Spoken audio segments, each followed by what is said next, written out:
दोस्तों आज हम बात करने वाले हैं कुल्लू उस्मान सीजन 5 के तीसरे ट्रेलर के बारे में, यानी कुल्लू उस्मान तीसरे ट्रेलर में क्या क्या हुआ था।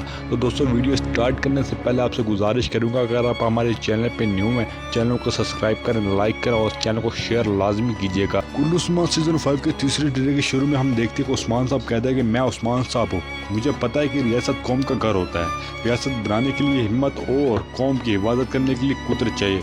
फिर उस्मान साहब कहते हैं कि लेकिन मैं अपनी कुदरत को अपने ख़ानदान से हासिल करता हूँ। फिर इसके बाद हम देखते हैं उरहान साहब किसी खतून से मिल रहा होता है, उसके फ़ौरन बाद हम देखते हैं कि उस्मान साहब बाला खतून से मिलने के लिए जाता है। इसके बाद हम देखते हैं कि उरहान साहब काफरों के जकड़े पर हमला करता है जिसमें अलोफेरा मौजूद होती है। फिर उरहान साहब काफरों को मार कर अलोफेरा को बचाता है। फिर इसके बाद उरहान साहब उस्मान साहब से मिलते हैं। इसके बाद अलाउद्दीन से गले लगने के से पहले कहता है कि वाह मेरा बेटा अलाउद्दीन जिसका दिमाग तलवार से तेज है, जो सबसे ज़्यादा बहादुर है। फिर उस्मान साहब गले लगाता है। फिर उस्मान साहब फातिमा को कहता है कि मेरी आंखों का नूर और मेरी घर की खुशी हसीन फातिमा। फिर उस्मान साहब कहता है और मेरा सबसे बड़ा ख़ानदान मेरी कौम है। इसके बाद फिर उस्मान साहब कहते हैं कि मैं हर एक की आंख में वो ख्वाब देखता हूँ जहाँ मैं फैलने वाले चिनार सबका ख्वाब है। इसके बाद फिर हम देखते हैं कि उस्मान साहब किले में मौजूद होता है जो कि किसी से बात करने के लिए आता है। फिर हम देखते हैं कि उस्मान साहब शेख से मिलते हैं। फिर इसके बाद ट्रेलर का एंड होता है। दोस्तों आज की वीडियो इतनी ही। अगर आपको वीडियो पसंद आए तो वीडियो को